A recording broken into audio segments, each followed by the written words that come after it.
Bismillahirrahmanirrahim. Assalamualaikum warahmatullahi wabarakatuh. Alhamdulillahirabbil alamin, wassalatu wassalamu ala asyrafil anbiya'i wal mursalin nabiyina Muhammadin wa ala alihi wa sahbihi wa man tabi'ahum bi ihsanin ila yaumiddin. Amma ba'd. Hadirin jamaah semua yang dirahmati Allah Azza wa Jalla, senantiasa dan tak henti-hentinya kita bersyukur kepada Allah atas nikmat-nikmat yang tidak mungkin kita hitung, dan salah satu di antaranya adalah nikmat kita diberikan taufik untuk mengikuti kajian ini, dan semoga Allah Subhanahu wa taala menjadikan apa yang kita ikuti, apa yang kita laksanakan dari ketaatan kepadanya diterima di sisinya Rabbul Alamin. Taibah, sekarang kita akan melanjutkan kajian tafsir yang kita baca dari kitab tafsirnya Syekh Abdurrahman As-Sa'di rahimahullahu ta'ala, dan sekarang insyaallah kita akan membahas ayat 183 daripada surah Al-Baqarah. Nah, dibuka apps-nya yang sudah ada. Tapi di situ Allah Subhanahu wa taala nyatakan, ya ayyuhalladzina amanu kutiba alaikumus shiyam kama kutiba 'alal ladzina min qablikum la'allakum tattaqun. Wahai orang-orang yang beriman, diwajibkan atas kamu berpuasa sebagaimana diwajibkan atas orang-orang sebelum kamu agar kamu bertakwa. Tapi ini tentunya ayat yang sangat-sangat masyhur sekali, dan tidak sedikit di antara kaum muslimin yang menghafalnya, ya, karena setiap kali ada kajian terkait dengan puasa itu selalu ayat ini dibaca, nah, terutama mendekat Ramadan. Dan ini tentu sangat-sangat memotivasi kita untuk mengkaji tentu ayat-ayat ini, dan sebagian daripada keterangan-keterangan dari ayat ini sudah tentunya didapatkan daripada kajian-kajian sebelumnya. Taibah, kalau kita melihat di sini Allah Subhanahu wa taala memanggil kaum mukminin khususnya untuk melakukan atau beribadah as-siyam, beribadah puasa di sini.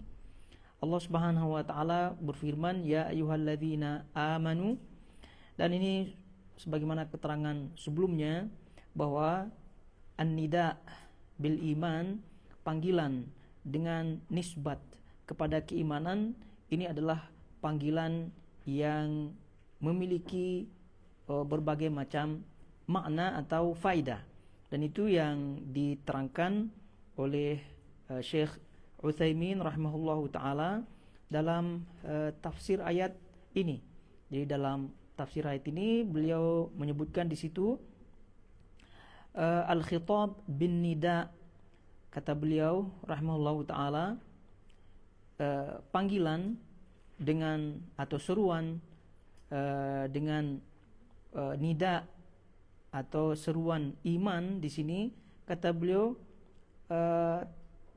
ta'liq hadza biwasfil iman fihi thalathu fawaid, itu menisbatkan panggilan dengan panggilan iman di sini memiliki 3 faidah. Kata beliau, yang pertama adalah al-ighra bil intisab. Yang pertama adalah al-ighra bil intisab. Maknanya adalah pancingan dengan dinisbatkannya kepada iman. Jadi maksudnya di sini adalah apabila kita mendengar panggilan dengan panggilan yang khusus terhadap suatu perintah, maka ini ibarat pancingan bagi kita, lalu kemudian kita teringin untuk melaksanakannya. Nah, dan itu juga memiliki kandungan berikutnya sebagaimana beliau sebutkan. Yang kedua adalah anna hadza min muqtada al-iman. Jadi panggilan seperti ini konsekuensinya adalah konsekuensi iman. Nah, ini konsekuensi iman. Kemudian yang ketiga, anna tarkahu naqsun fil iman, bahwa meninggalkan apa yang diserukan setelahnya itu menunjukkan kekurangan daripada iman tersebut.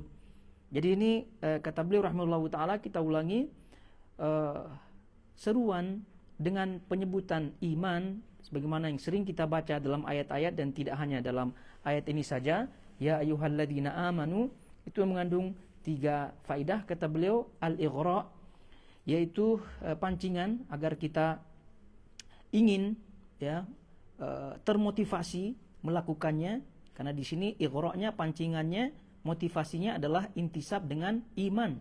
Intisab dengan iman. Jadi kalau kita dinisbatkan atau panggilan tersebut dinisbatkan, itu mana intisab, dinisbatkan kepada keimanan, ya tentu kita makin termotivasi. Makin termotivasi, karena apabila kita tidak melakukannya, ya tentu intisab atau nisbat keimanan tersebut ya bisa jadi hilang.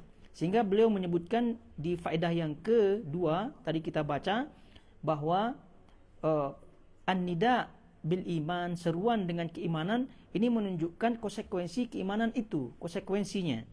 Kemudian yang ketiga, yaitu konsekuensi keimanan, maksudnya adalah konsekuensi apabila kita mengerjakannya, ya tentu keimanan itu akan tetap ada dan sempurna.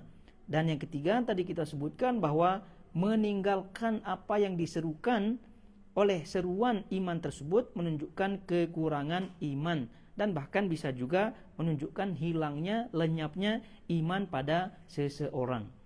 Baik, ini ya ayyuhalladzina amanu terkait dengan makna iman dan seterusnya, ya tentu ini dalam bahasan lain.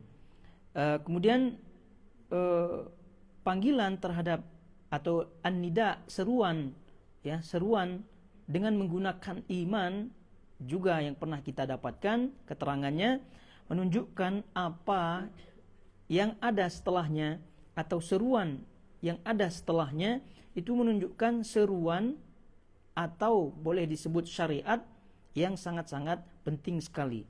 Jadi kalau kita melihat seluruhnya, ya ayyuhalladzina amanu, dari ayat-ayat yang ada itu semua menunjukkan syariat-syariat dan juga hal-hal yang sangat penting. Ya, sebelumnya kita baca ya ayyuhalladzina amanu kutiba alaikumul qisas. Nah, diwajibkan atas kalian wahai orang beriman al-qisas, qisas. Nah, juga yang lainnya daripada panggilan-panggilan iman, dan yang pertama kali dalam surah Al-Baqarah kita baca ya ayyuhalladzina amanu taqullah. Nah, jadi beriman kepada Allah Subhanahu wa taala, kemudian kita diserukan untuk bertakwa kepadanya Rabbul Alamin. Jadi seruan dengan kata-kata iman ini adalah seruan yang sebagai peringatan bagi kita agar kita betul-betul seksama setelah mendengarkan seruan tersebut, kita seksama membaca perintah-perintah yang setelahnya. Dan itu juga yang disebutkan oleh para ulama, bahwa ketika Allah Subhanahu wa taala menyerukan seseorang dengan iman, menyerukan hamba-hambanya dengan keimanan dalam ayat-ayatnya, ini hendaknya kita betul-betul isgha, betul-betul fokus mendengar, fokus dalam membaca apa yang disuruhkan oleh Allah Subhanahu wa taala, karena ini adalah seruan yang bersifat khusus. Ya, karena seruan-seruan Allah Subhanahu wa taala dalam Al-Qur'an itu ada yang bersifat umum, ada yang bersifat khusus yang pernah kita ketahui. Ada yang bersifat umumnya sebagaimana yang diserukan oleh Allah Subhanahu wa taala yang sering kita baca, ya ayyuhan nas, ya ayyuhan nas. Nah, jadi wahai sekalian manusia, dan kalau udah sekalian manusia, itu seruan masuk ke dalamnya kaum muslimin, masuk di dalamnya juga kaum non muslim, baik ahli kitab maupun yang tidak ahli kitab. Tapi kalau ya ayyuhalladzina amanu, itu berarti seruan yang bersifat khusus, sebagaimana yang tadi kita sebutkan. Oleh karena itu, apa yang disebutkan oleh Allah Subhanahu wa taala dari seruan ini, maka hendaknya kita betul-betul fahami, lalu kemudian kita amalkan dengan ikhlas lillahi ta'ala, dan tentunya mutaba'atur Rasul sallallahu alaihi wasallam. Ya ayyuhalladzina amanu kutiba alaikumus siyam. Telah diwajibkan atas kalian as-siyam. Jadi kutiba, lafaz kutiba ini adalah salah satu di antara lafaz al-amr atau lafaz perintah di dalam Al-Quran atau juga di dalam sunnah Nabi SAW. Jadi kalau kita melihat makna aslinya kan kutiba kan telah tertulis ya, kataba daripada kataba, yaktubu, kemudian kutiba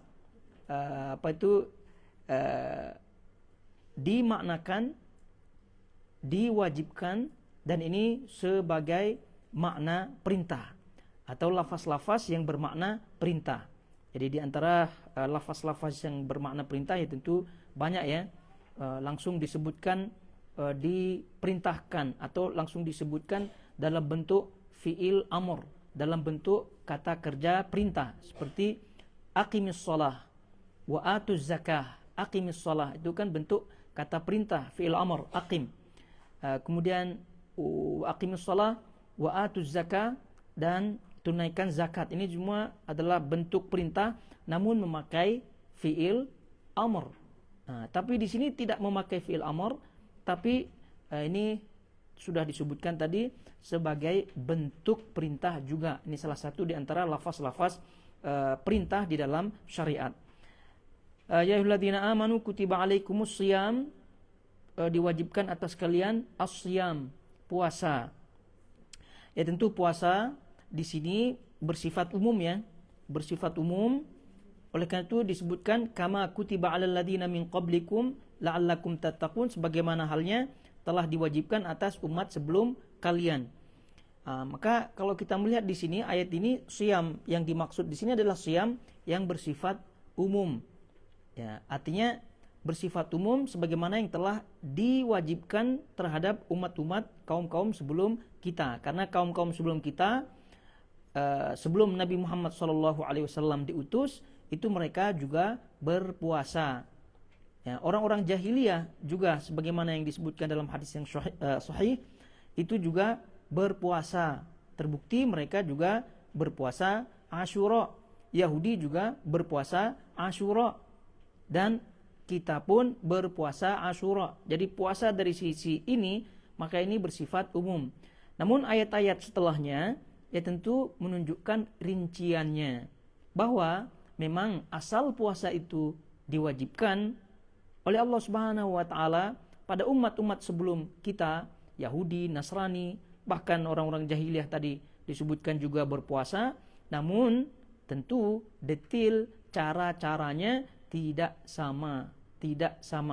Sekali lagi asal puasanya itu sama ya. Karena sebagaimana kita ketahui bersama bahwasanya makna daripada puasa itu adalah al-imsak, yaitu menahan diri, meninggalkan apa yang ditahan, apa yang ditinggalkan.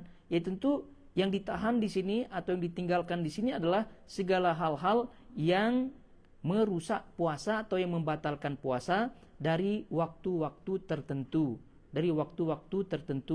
Ya kalau sekarang kita sudah syariat kita sudah menjelaskan waktunya adalah dari terbit fajar as-shadiq tentunya sampai kepada terbenam matahari. Ya ayyuhalladzina amanu kutiba alaikumus shiyam. Puasa, oleh karena itu asal daripada puasa tadi kita sebutkan adalah sama semuanya. Bentuknya adalah menahan diri dari makan dan minum, namun rinciannya itu ujung-ujungnya tidak sama. Rinciannya sekali lagi ujungnya tidak sama. Kemudian kama kutiba 'alal ladzina min qablikum, sebagaimana halnya telah diwajibkan atas umat sebelum kalian. Ini juga tashbih ya.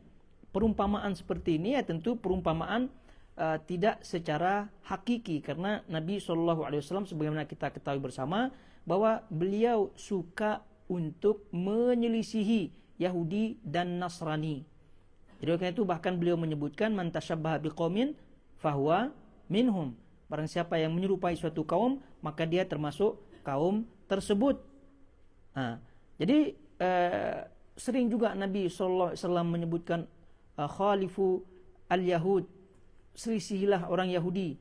kemudian juga selisih orang Nasrani dan lain-lainnya. Jadi ini tasbih atau perumpamaan seperti ini ya tentu perumpamaan tidak secara hakiki, secara mutlak, karena tadi ini bersifat umum, puasa ini bersifat umum pada asalnya, lalu kemudian rinciannya ada pada ayat-ayat setelahnya. Namun para ulama menyebutkan tentu Allah Subhanahu wa taala mengkhabarkan kembali ya, bukan untuk menyerupai, tidak, tapi Allah Subhanahu wa taala mengkhabarkan bahwa umat-umat sebelumnya pun itu diwajibkan oleh Allah Subhanahu wa taala. Jadi Allah menyebutkan di sini kama kutiba 'alal ladzina min qablikum, sebagaimana halnya umat-umat sebelum kalian diwajibkan juga berpuasa. Ini para ulama menyebutkan di antara faedah Allah Subhanahu wa taala menyebutkan atau mengkhabarkan bahwasanya umat-umat sebelumnya itu diwajibkan berpuasa, itu diantaranya adalah sebagai at-tasliyah, sebagai penghibur dan sebagai peringan ya bagi sahabat Nabi SAW pada waktu itu. Karena yang namanya puasa ya, itu bagi mereka yang baru masuk Islam atau baru mendapatkan syariat kewajiban tersebut, ya tentu berat ya, tentu berat. Jadi oleh karena itu Allah Subhanahu wa taala mengkabarkan seperti itu bahwa umat-umat sebelum kalian juga telah diwajibkan. Oleh karena itu dengan adanya kabar seperti ini ya, berita seperti ini dari Allah Subhanahu wa taala, ya secara psikologi itu agak meringankan. Nah, jadi ibaratnya ringan sama dijinjing, berat sama dipikul. Jadi oleh karena itu merasa ringan ya dari segi kejiwaannya. Nah, lalu kemudian selanjutnya dengan kutiba 'alal ladzina min qablikum, kabar atau berita dari Allah Subhanahu wa taala bahwa Allah telah mewajibkan umat-umat sebelum kita. Jadi ini juga bertujuan agar kita tentu umat Nabi sallallahu alaihi wasallam itu lebih mesti harus lebih baik daripada umat-umat sebelum kita. Jadi kalau umat-umat sebelum kita itu diwajibkan ya, lalu kemudian setelah kita tahu mereka diwajibkan ya, bagi kita hendaknya betul-betul kita menjadikan diri kita lebih baik daripada mereka-mereka sebelumnya. Nah, jadi ini ibarat perlombaan ya di dalam kebaikan, berlomba-lomba dalam kebaikan. Jadi ketika kita mengetahui, maka ya tentu kita tidak mau kalah ya, apalagi tidak mau sama dengan mereka, apalagi kalah. Oleh karena itu dengan kita diberitahukan oleh Allah Subhanahu wa taala hal-hal seperti ini, bahwa mereka juga diwajibkan, ya kita termotivasi untuk lebih dan lebih daripada mereka. Nah, ini sebagian apa yang disebutkan oleh para ulama terkait dengan Allah menyebutkan ya tadi disebutkan sebagai untuk meringankan ya para sahabat waktu itu, karena maklum ya mereka baru-baru diwajibkan, baru-baru masuk Islam. Oleh karena itu kewajiban puasa Ramadan ya khususnya ini kan kita ketahui di tahun berapa? Di tahun kedua Hijriah. Maknanya itu cukup lama ya, cukup lama. Kemudian kutiba 'alal ladzina min qablikum la'allakum tattaqun, agar kalian bertakwa,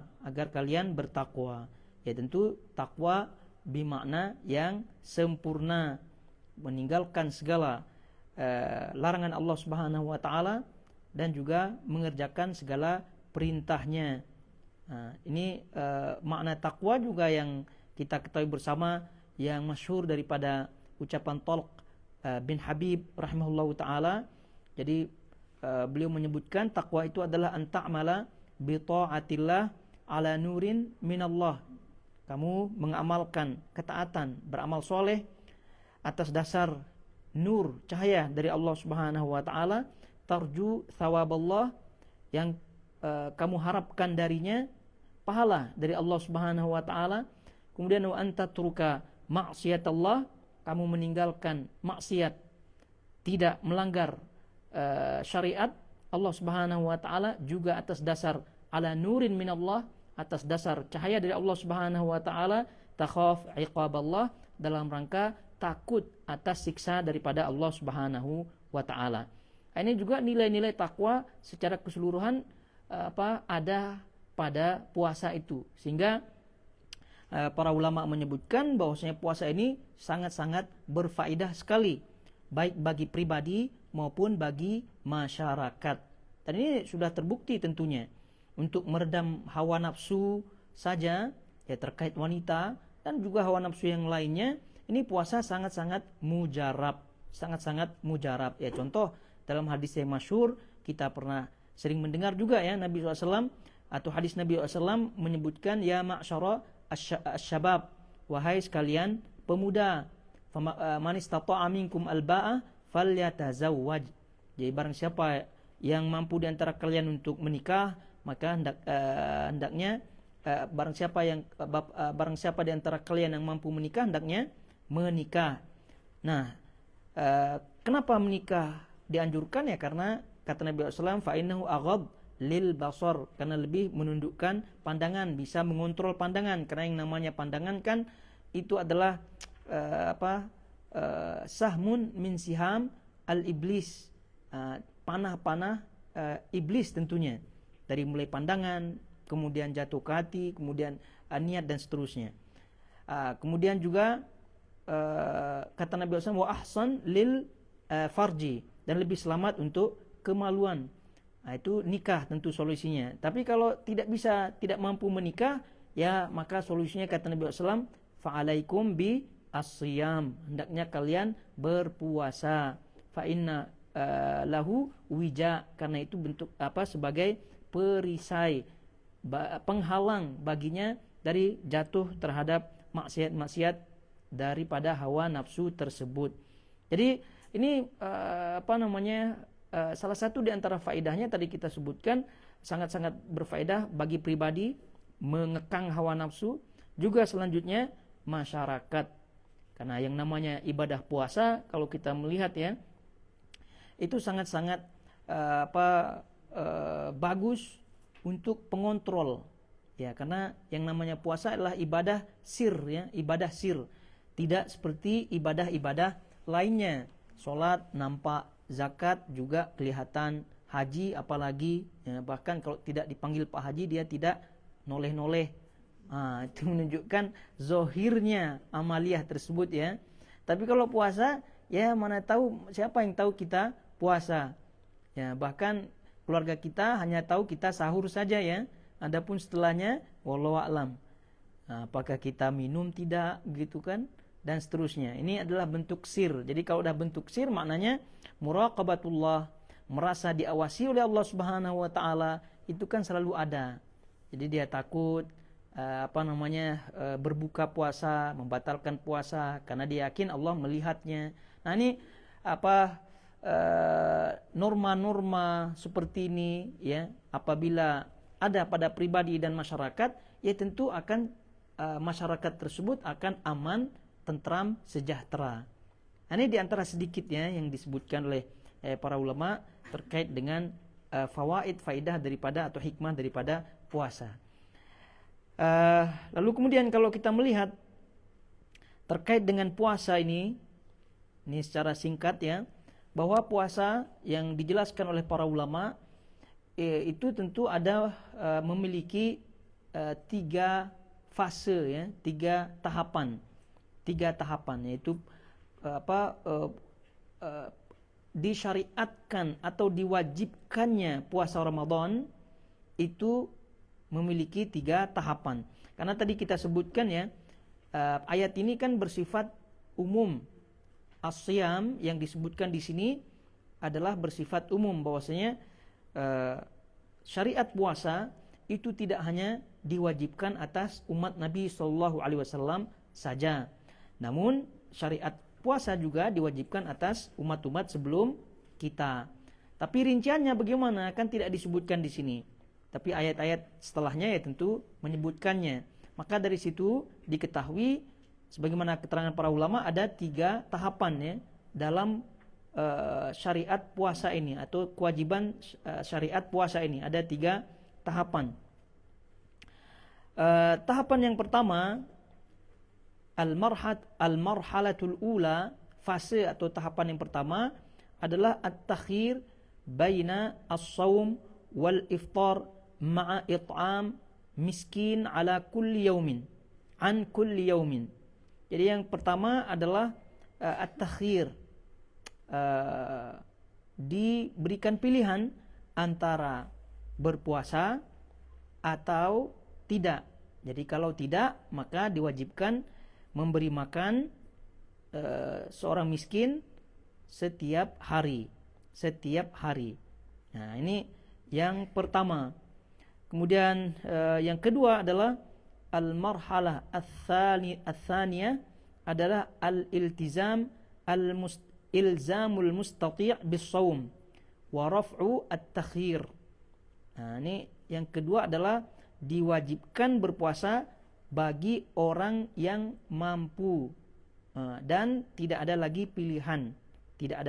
Kalau yang tadi kan ada pilihan ya, mampu maupun tidak mampu itu ada pilihan, puasa atau tidak puasa. Namun apabila yang tidak puasa itu kan membayar fidyah, memberikan makan orang miskin setiap hari. Nah, yang kedua ini ilzam, diwajibkan bagi yang mampu dan tidak ada pilihan baginya. Kemudian yang ketiga ini merupakan rincian yang lebih rinci lagi. Disebutkan oleh para ulama, kana shaim fi bidayati fardhis shaumi idza nama ba'da ghurubi syamsi wa lam yuftir haruma alaihi al-aklu wasyurbu wal jima'u ila al-lailati at-taliyah. Yang marhalah yang ketiga ini setelah tadi diwajibkan ya bagi yang mampu lalu kemudian tidak ada pilihan baginya, maka yang ketiga ini adalah mereka yang berpuasa.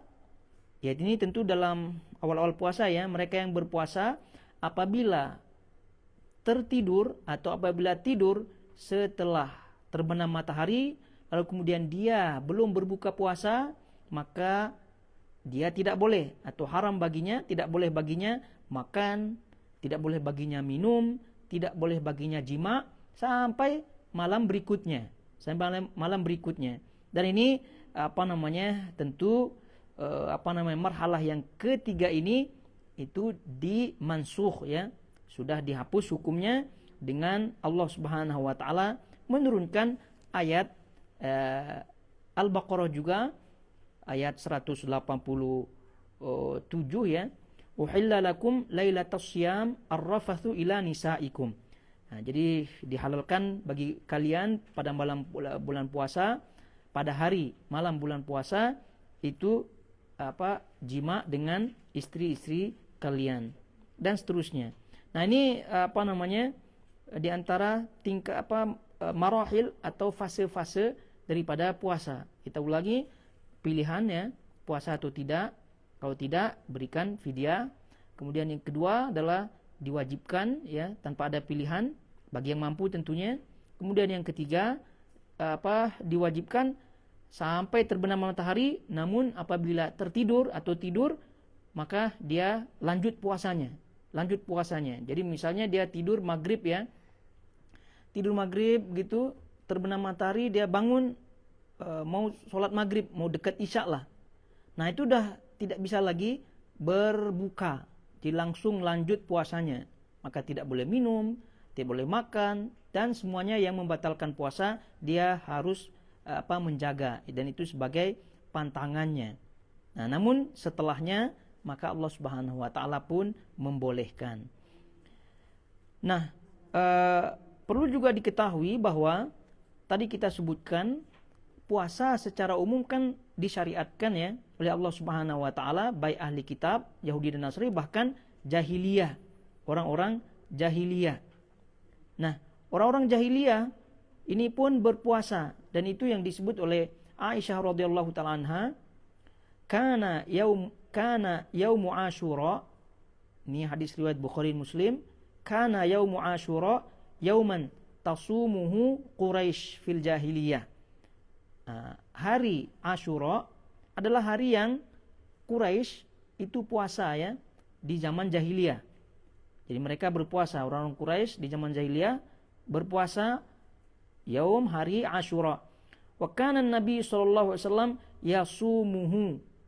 Dan Nabi SAW juga berpuasa pada hari tersebut, hari puasa Asyura. Falamma qadimal Madinata shamahu. Dan ketika hijrah ya sampai di Madinah pun beliau tetap berpuasa. Wa amara bisiyamihi, dan Rasulullah SAW juga memerintahkan sahabat-sahabatnya untuk berpuasa hari Asyura tersebut. Kemudian falamma nazala Ramadan kana man syaa shamahu wa man syaa la yasumuhu. Jadi ketika Allah Subhanahu wa taala menurunkan kewajiban puasa Ramadan, maka ada perintah ya, man syaa shamahu, siapa yang ingin, siapa yang mau untuk puasa Asyura itu silahkan, dipersilahkan berpuasa, dan siapa yang tidak mau berpuasa Asyura pun dipersilahkan. Maknanya apa? Maknanya puasa Asyura ini sebelum ada turunnya Ramadan itu lebih dahulu diwajibkan ya di dalam Islam. Ya, karena puasa Asyura kan 1 hari saja ya, 1 hari.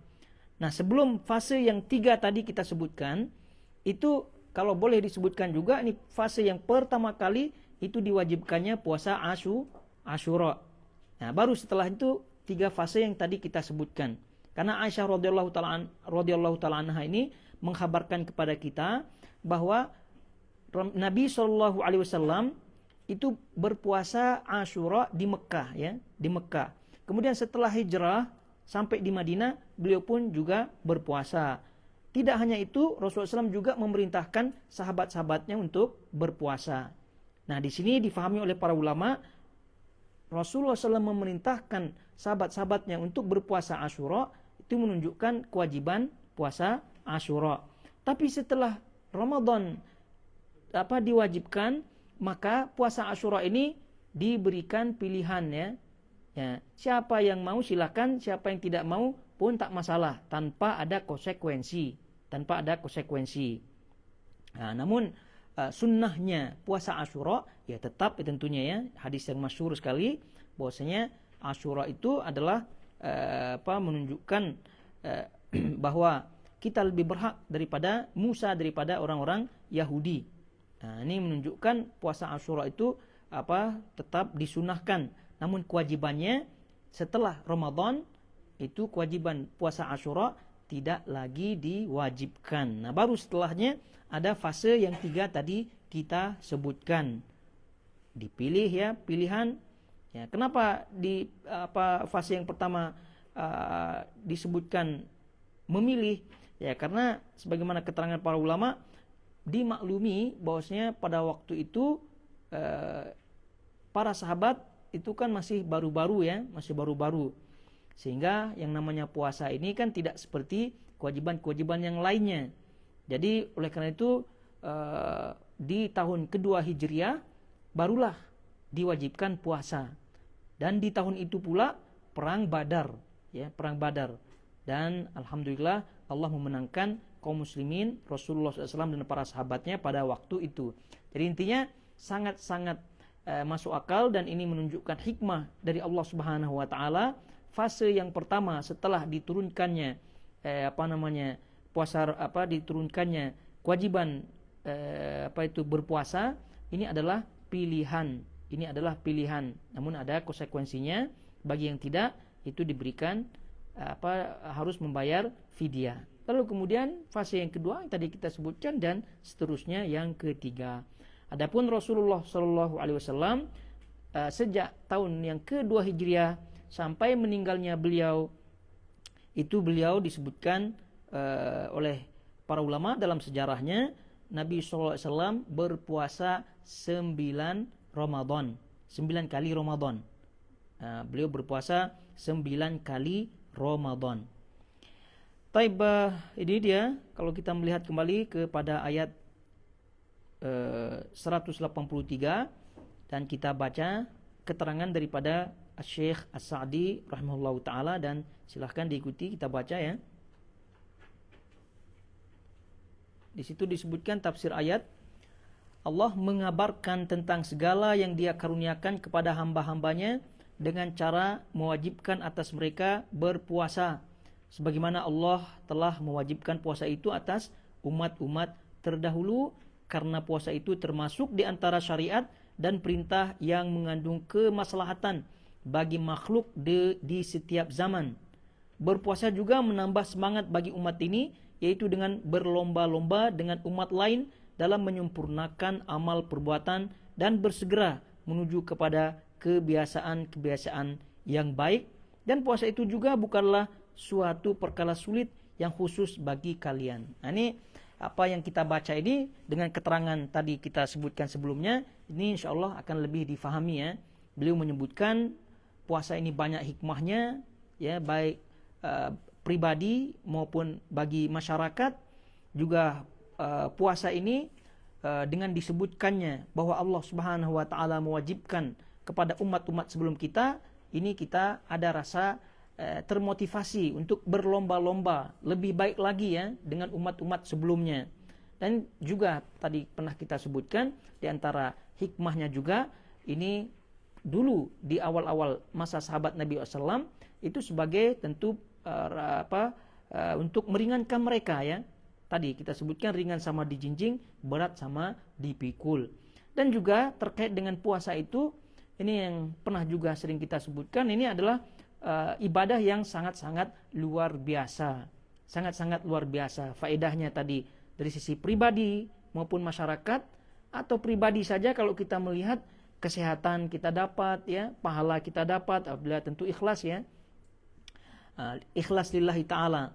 Dan sering kita ingatkan, ikhlas lillahi ta'ala itu maksudnya adalah menjalankan perintah Allah, menjalankan suatu ibadah atas dasar itu diperintahkan oleh Allah Subhanahu wa taala. Atas dasar itu disebutkan oleh Rasulullah sallallahu alaihi wasallam. Itu yang disebut dengan imtithal ya, imtithal, mengerjakan suatu ibadah atas dasar itu diperintahkan, tidak lain, tidak bukan. Oleh itu, karena kalau kita lihat kan jenis puasa ini banyak ya, jenis puasa ini banyak. Kalau yang menginginkan ilmu kanuragan ya di zaman dahulu, itu namanya puasa mutih ya. Puasa mutih itu. Jadi apa maksudnya? Ya konon katanya dia puasa tapi dia hanya makan nasi putih saja. Ya gitu, yang berwarna-warna putih lah. Nah itu juga termasuk puasa juga. Kan puasa maknanya tadi kan imsak ya, menahan diri, meninggalkan. Ya dia meninggalkan lauk pauk lah ceritanya kan. Ya, tapi ya itu bukan puasa lillahi ta'ala. Ada juga yang kalau ada program diet ya. Program diet ini juga ada juga istilah puasa ya. Sekian jam gitu kan. Nah, itu nih sepertinya ahli-ahli puasa ini. Yang ya, ini sekian jam dia makan dari jam sekian. Itu nanti dia berhenti dari jam sekian, nanti makan lagi jam sekian. Itu puasa apa tidak? Puasa, karena namanya meninggalkan puasa ya. Menahan diri ya, menahan diri daripada makan dari jam sekian sampai jam sekian. Namun itu juga bukan puasa yang maksud di sini gitu kan. Itu puasa atas dasar ingin diet. Atau ada juga puasa yang dia gabung niatnya lah gitu kan. Kalau tadi kan kelihatan sekali ya, mungkin berhenti makan jam 5, nanti makan lagi jam 5. Itu kan kelihatan sekali. Tapi di antara jam-jam ini kan dia bisa minum air putih lah gitu kan. Ini menurut teori lah ya. Minum air putih, minum kopi dan seterusnya lah, bisa lah itu katanya. Tapi ini ada juga yang agak rancu sedikit ya. Ya udahlah, kita sekalian puasa sekali dayung 2-3 pulau terlampaui lah gitu kan. Betul-betul dia sahur gitu kan. Sampai maghrib tiba gitu dia baru berbuka. Namun niatnya apa? Niatnya ya diet itu. Ya daripada susah-susah ngitung jam ya, lebih baik dah dari terbit fajar sampai terbenam matahari tidak makan, ya hitung-hitung dapat puasa, dapat pahala lah gitu katanya. Ini juga keliru, ya ini keliru. Jadi lillahi ta'alanya itu terlebih dahulu, dietnya itu belakangan gitu kan. Jangan termotivasi diet terlebih dahulu ya. Ini motivasinya itu kuruskan badan. Motivasinya kuruskan badan, baru ujungnya ya itu kan ya insya Allah juga dapat pahala lah gitu katanya. Ini keliru. Mana yang depan, mana yang belakang.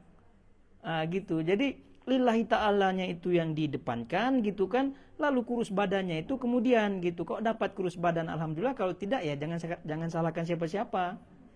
Ya gitu. Ya itu dia ya. Jadi banyak sekali faedahnya dan dia merupakan ibadah yang sangat-sangat luar biasa.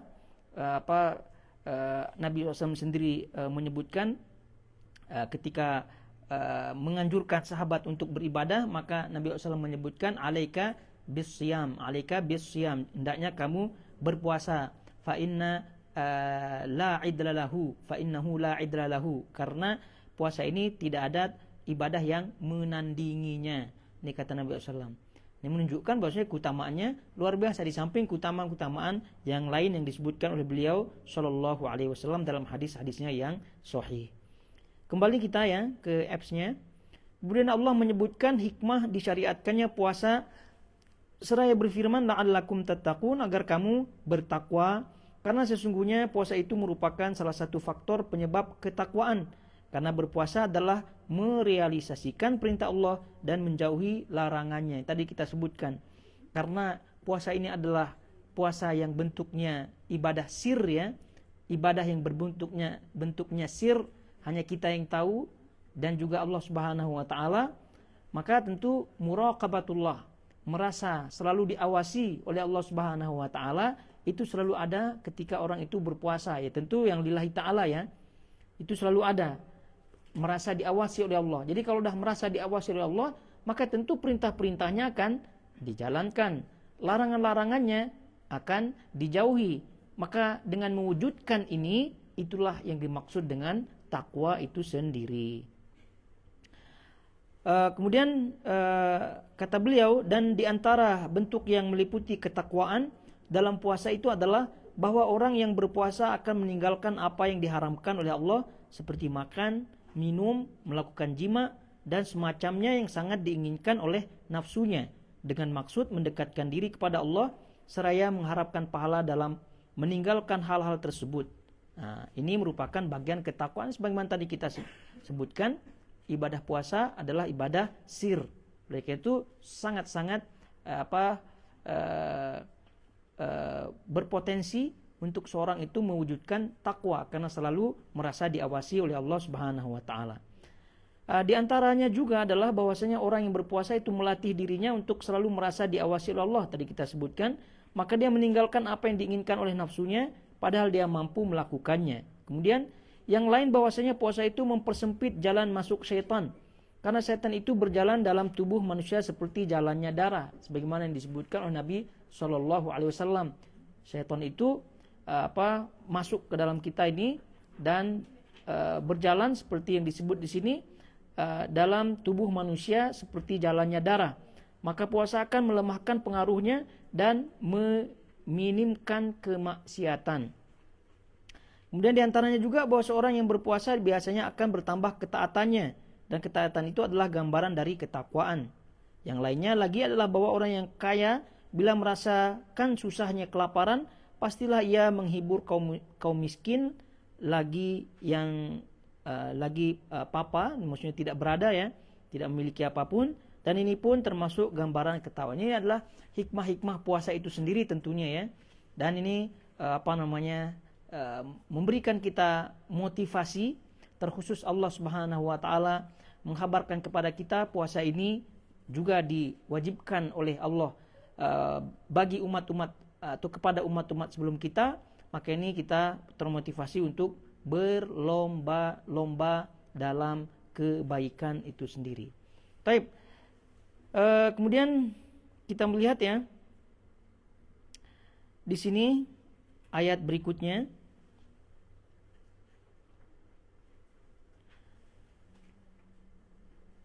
Jadi bagaimana kita fahami dari keterangan Syekh As-Sa'di rahimahullah, puasa memiliki banyak fawaid. Oleh karena itu silahkan bagi kita untuk memotivasi diri untuk berpuasa. Berpuasa Senin Kamis kalau bisa, lalu kemudian 3 hari dalam sebulan, Ayyamul Bid, lalu kemudian ya kalau bisa lagi puasa Daud dan seterusnya. Ya tentu ini sesuai dengan kemampuan masing-masing. Namun yang paling dicatat adalah lillahi ta'ala. Ya, itu yang paling dicatat dan itu yang paling ditaruh di depan. Motivasinya yang taruh di depan, itu dia. Bagaimana niat lillahi ta'ala ini supaya bisa di depan, supaya menjadi motivasi? Silahkan baca-baca hadis keutamaan berpuasa.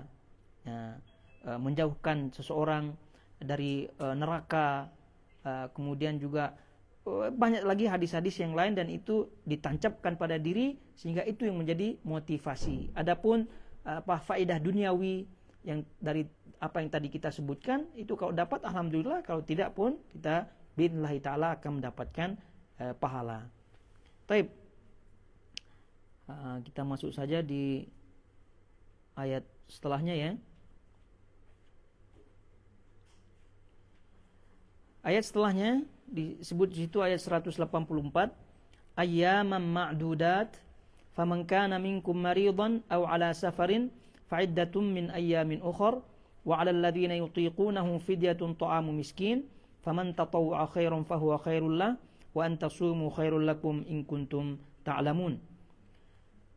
Kata Allah Subhanahu wa taala di sini, yaitu dalam beberapa hari yang tertentu. Jadi ayyaman ma'dudat. Ayyam kalau kita lihat ya, jamak daripada yaum. Yaumun, yaumani, ayyam. Nah, dan ayyam bentuknya ini adalah bentuk nakirah. Bentuknya bentuk nakirah. Apa itu nakirah? Lawan daripada ma'rifah. Apa itu ma'rifah? Ya, silakan bahasa Arab. Gitu. Jadi untuk nakirah yang bersifat umum seperti ini, itu bisa menunjukkan bisa menunjukkan sedikit ya, bisa menunjukkan makna sedikit, bisa juga menunjukkan banyak makna banyak. Nah, ini kedua-duanya masuk. Namun dari mana penentuan makna yang benar? Dari konteksnya, dari teksnya tentunya. Nah, kalau kita melihat di sini teksnya adalah ma'dudat di sini dalam beberapa hari yang tertentu. Ma'dudat maknanya terbatas. Dalam hari-hari yang tertentu, yang terbatas. Nah, oleh karena itu tadi kita sebutkan nakirah itu bisa bermakna mengandung makna sedikit, bisa juga bermakna atau mengandung makna banyak. Namun karena ada lafaz ma'dudat yang tertentu atau yang terbatas, ini menunjukkan lafaz nakirah yang ada di sini, ayyaman, itu menunjukkan sedikit, tidak banyak. Ya, tidak banyak, hanya 29 hari ya, hanya 29 hari. Atau bahkan mungkin 29 hari atau 30 hari. Itu ya sangat-sangat sedikit. Ya, sangat-sangat sedikit dibandingkan dengan keutamaan yang luar biasa yang diberikan oleh Allah Subhanahu wa taala kepada mereka-mereka yang berpuasa. Nah, sampai-sampai ada hadis yang dhaif ya, yang disebutkan berangan-angan ya, atau ingin agar puasa itu diwajibkan selama 1 tahun penuh ya, karena mengingat keutamaan yang luar biasa. Ini hanya sebulan saja. Nah, jadi sebulan ini pun waktunya sangat-sangat sedikit sekali ya. Nah, tapi oleh karena itu kalau kita tidak mengamalkannya dan bulan-bulan atau puasa tersebut kita tidak memakainya ya, dengan mengamalkan amal-amal yang soleh di situ, ya tentu hari-hari yang cepat yang disebut di sini hari-hari yang sedikit itu makin cepat dan juga tidak ada hasilnya. Karena Nabi SAW juga bersabda sebagaimana yang sering kita dengar, betapa banyak orang-orang yang berpuasa namun tidak mendapatkan pahala atau nilai daripada puasanya, hanya meninggalkan lapar dan dahaga saja, hanya menggugurkan kewajiban saja. Dan ini tentu yang kita tidak inginkan. Jadi kewajiban puasa ini sangat-sangat sedikit ya hari-harinya, mereka itu kita maksimalkan, itu maksudnya. Jadi maksimalkan. Dan ini tentu sudahlah ringan ya, dari sisi fisik ringan, karena hanya sebulan saja, itu pun dari terbit fajar sampai terbenamnya matahari saja, lalu kemudian tidak dimaksimalkan dengan ibadah, ya tentu ini sangat-sangat merugikan seseorang. Apalagi waktu itu sebagaimana kita ketahui itu sangat-sangat cepat sekali sifatnya, lalu kemudian tidak akan kembali lagi. Nah, ini kalau kita melihat 2 bulan lagi ya, ini sekarang kita di Jumadi al-Ula, lalu kemudian Rajab, Sya'ban, tibalah Ramadan. Ya, artinya 2 bulan lagi kita akan menyambut bulan Ramadan, dan ini kita tidak terasa rasanya kemarin Ramadan ya. Ramadan kemarin, lalu kemudian akan tiba Ramadan lagi. Jadi 2 bulan atau 3 bulan ya? 3 bulan ya, Jumadil Ula, Jumadil Tsaniyah, kemudian baru Rajab dan Sya'ban ya, 3 bulan lagi lah. Jadi 2-3 bulan atau 3 bulan ini rasanya sangat-sangat sedikit, rasanya sangat cepat sekali. Tadi kita sebutkan Ramadan kemarin rasanya, sekarang tiba 3 bulan lagi akan Ramadan. Dan kita pernah sebutkan bahwa para ulama terdahulu itu mereka 6 bulan sebelum Ramadan mereka berdoa agar diberikan kesempatan oleh Allah Subhanahu wa taala untuk berjumpa dengan Ramadan. Nah, ayyamun ma'dudat, dalam beberapa hari tertentu sudahlah sedikit harinya, kemudian tidak dimaksimalkan oleh mereka-mereka yang diberikan Allah hidup pada waktu itu, ya tentu sangat-sangat merugi. Kemudian selanjutnya ayat berikutnya melihat waktu, jadi kita cukupkan sampai di sini dan insyaallah kita lanjutkan pada pertemuan-pertemuan berikutnya.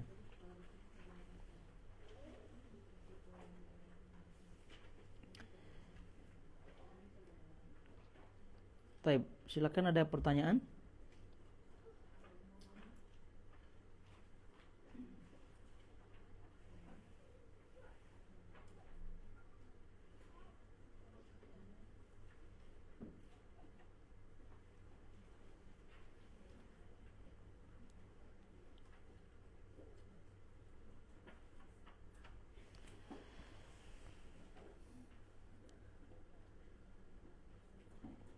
Baik, kalau tidak ada kita tutup sampai di sini.